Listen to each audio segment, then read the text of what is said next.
За энэ удаа төргүүд Монголд байсан үеийг ярий. Тэгэхээр төргүүд бол ер нь Хятадын түүхийг сурвалжинд бол 1-р зууны хавьяас дурддаж эхэлдэг. Тэгэхээр энэ төргүүдийн одоогоор мэддэгж байгаа гар бол төргүүд ер нь ингээ яг энэ Алтай нуруу заагсан энэ дээр байсан юм шиг байна. Ийшээгээ одоо Монгол магадгүй Түнгүүс талдаа эндээ төргүүд, эндээс нөгөө скифүүд энэ гурвын уулзуур байсан юм шиг байна. Тэгээ одоо төргүүд гэдэг чинь тийм ээ анх одоо Монголд орж ирсэнд тэр Нероны унгаж яасан Ашина ов гэдэг чинь энэ хавьд байсан. Одоогийн Турк бол тэрийг өөрийнхөө ов гэдэг. За тэгэл Енисейн Киргизүүд гэж энд байсан. Тэгэл Турк гэдэг чинь тийм ээ ийшээгээ болохоор Тува, Якут энтер гэж явж чинь ийшээгээ болохоор Башкир тэгээд нөө Алтай Угар хэлнийхэн гэдэг чи одоо бас эндээс гаралтай юм шиг байна. Түрктэй л илүү ойртох юм шиг байна. Унгар, Финлянд энтер гэж явдаг. За ийшээгээ бол одоо маш олон юу гарсан доо. За тэгээд за тэрийг ер нь яри тэгэхээр ингээд яасан байгаа.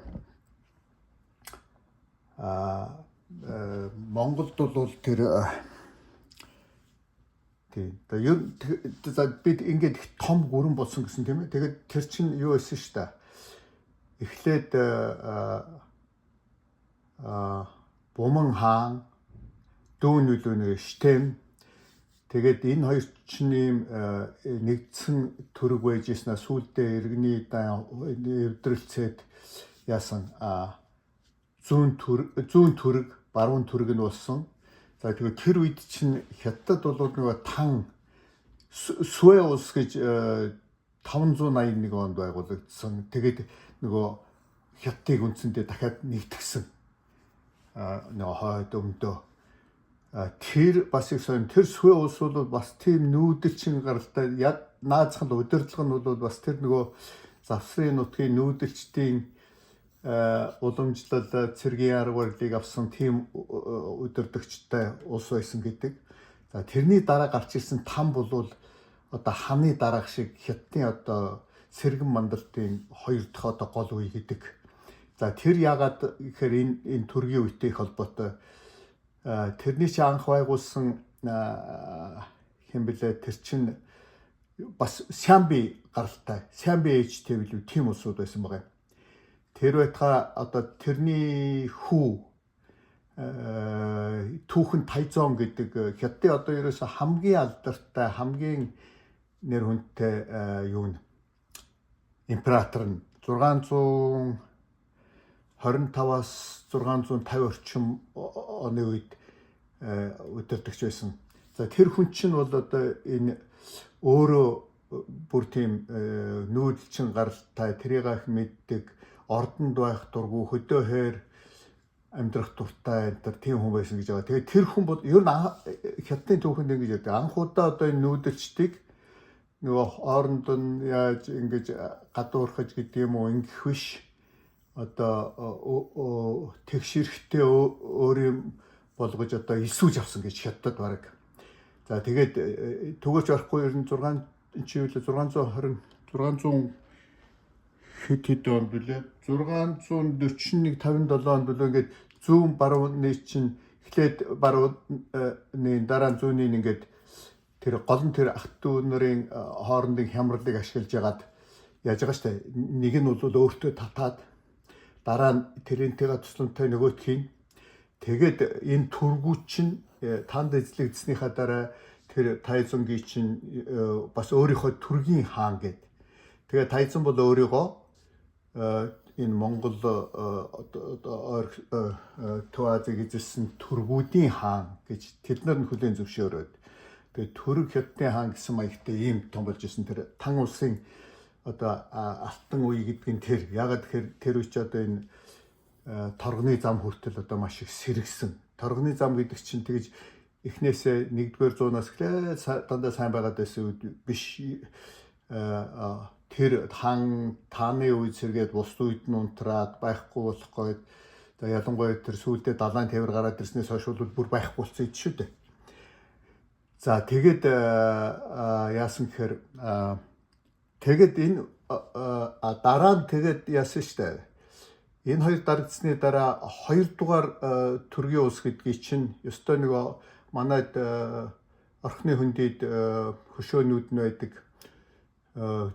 төшмөл юу л тоникку.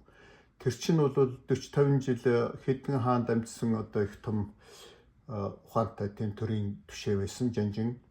За тэрний охинтой суусан Бэлэг хаан дүүн үстэй нөгөө хин ийм гурван хөшөөдөг штэ тоник тэ тэгээд тэндээс ч одоо бичсэн байдаг тэ манай төргүүд хятадын тансаг юм дурлж яагаад ингээд идүүлээ одоо тэрнээс толгой ажиж яах хэрэгтэй гэд тэд нэрээ авруугч гэд. Тэгэхээр тэр яг энэ түүх нөгөө Тайзон тэр төргүүдийг өөрийнхөө толд оруулаад өөрийгөө өргөмжлүүлээд тэд нартай эрх мэдэл олгоод тэгш болгоод ингэсэн. Тэгээд Тайзон болоо тэр бэлэгтийг уруугч гэдэг нөгөө манай өшөөн дээр бичсэн нь бол нөгөө төргүүдийг одоо уруугч гэдэг хоёулаа үнэн. За ингээд тэгээд энэ төргийн энэ Монгол байх үе бол ерөөсөө энэ төрөг үндэстний гэх юм уу бас дэлхийн түүхэнд одоо маш том үүрэг гүйцэтгэсэн нийл одоо үе. Тэгээд яагаад тэгэхээр хараа тийм ээ ингээд Монголын юу за тэгээд сүүлдээ Монголын юу хүртэл чинь одоо ийшээ төргийн одоо огуус энтер гэж байж байгаа ийшээ Төв Аз тэр чинь бүгдээрээ төрөг. Тэгээд юу одоо Афганистан Газнавид гэж байлаа. Тэгээ сүүлдээ ингэсэн шүү дээ. Хамгийн сүүлд нь Сэлжүк төргүүд чинь одоо энэ одоогийн Туркт орж ирж байгаа. 1071 онд энэ Зүүн Оромын цэргийг Манзикирт ялж тэр нь Европод бол 732 онд нөгөө Шарлеманы өвөө Турт Францад юг зогсоож, муслимыг зогсоож тэгээд Испани эзлэгдээд ер нь муслимыг тэнд тогтоосон болвол хятадууд бас 751 онд энэ юунд Талас Киргиз Казахстаны Талас холдоо зогсоо тэгээд ер нь муслимыг тэгэд тогтоосон гэж байгаа. Зааг нь одоо тэг хятадд дундад Азаар ингэж муслим тогтоод Европт бол Испаниар тогтоод за тэгээд дараа нөгөө юу болсон. Тэгээд энэ Сэлжүкүүд чинь Ерүсалимыг эзлэхээр нөгөө Поп чинь загалмайтны дан зарлаж тэгээд Европ чөлөөлөх гэж ирж эхний дайнараа аваа Ерүсалимыг буцаага авцсан чинь хоёрдугаар дайнаар нь нөгөө Сулейман гэдэг чи одоо Сэлжүк штэ Турк. Тэр үеийн ер нь одоо энэ загалмайтны дан гэдэг чи үндсэндээ Европ төргүүдийн дан.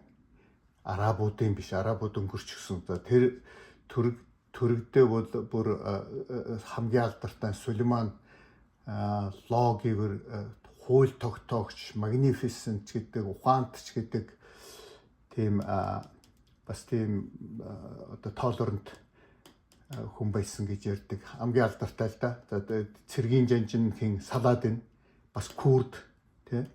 За тэгээд дараа нь Монголын эзэлтийн далаа бол Сүлжүкүүдийн чинь энэ хавьяас ихэлсэн Османууд эзлээ. Тэгээ Османууд ч ер нь муслим ертөнцийг бүгдийг эзлээд ясан ш та. 1454 онд 1000 жилийн дараа энэ Зүүн Оромын нийслэл Константинополыг эзэлж одоо юг тогтоолоо. Одоогийн Стамбул хотыг байгуулж тэр София бүр 1-2 дугаар зуунд байгуулсан София Хагийн чинь юу болгож Моск болоо те. За тэгээд энэ өөрөөр хэлбэл энэ төргийн юу бол Монголыг эзэлхийлж одоо эзэгнээ зогсоогүй ер нь дэлхийн түүхэнд юм болсоо. түгэрч орохгүй. Ер нь Чингис хаан болны үе нууц товчооны юу нэгчин л одоо манай энтэл бол хэрээд юу 8 антер чин төрөг өгсөний байсан болтой байдаг тийм ээ. За тэгэл цаашаахтай юу ч гэсэн хүчлэг маань ингэж яваал хар хятад очиод хойноос нь яваал хорезм эднээс бүгдээр одоо төргийн харьяат төрг юунууд байла. За ингээд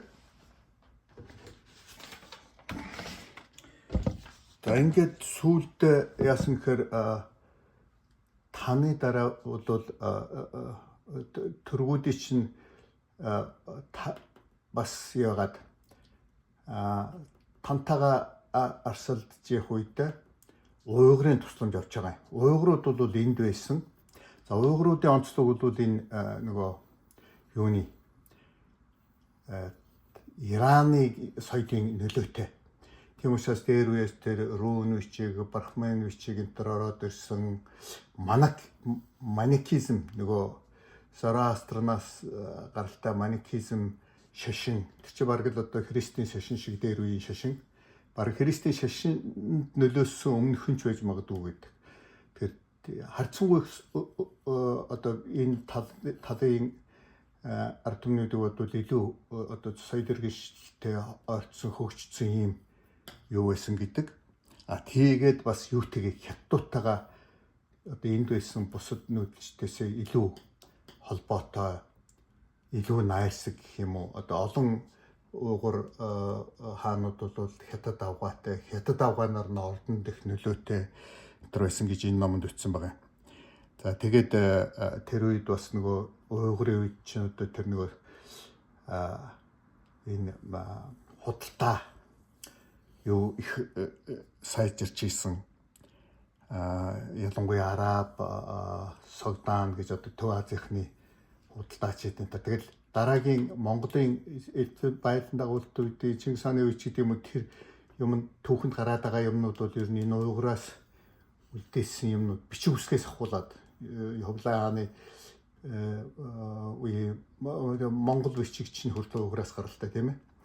За тэгээд 740-оос оноос 840 хүртэл уйгурууд Монголд ноёрхсон. Тэр их юм үлдээсэн.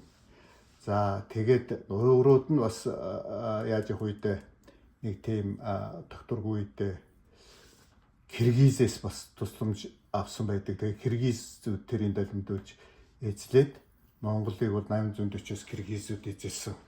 За Киргиз бол харин илүү хоцрогдмол их таашаа хөгжлийн хувьд бол ёстой нүүдлийнхаа юунд илүү гараагүй тийм ард түмэн байсан. За ер нь Киргизүүд ингэж яасан Монголыг үндсэндээ төргүүдээс харьцан өсөлөж ер нь монголууд орж ирэх орон зайг бий болгосон гэж ярьдаг. За энэний дараах бол Кеданы бол бүр тустай ярмаар юм шиг байна. Ер нь тэр Киргизээс хойшоо бол Монгол харьцангуй одоо тийм чөлөөтэй нэг өөр үндэсний ноёрхол багтай байсан юм шиг байна. Кедан ч гэсэн үндсэндээ Монгол бол Кеданы нэг хязгаар нутаг үндсэндээ цэргийн гарнизонууд байдаг. Тэрэнд нь монголууд бол тэрэнд ч нэгтэй ажиллагдаагүй юм шиг байгаа. Бараг л тэр бүрэн эргэж ирээгүй байсан үйл юм шиг байгаа. За энийг бол дараа нэр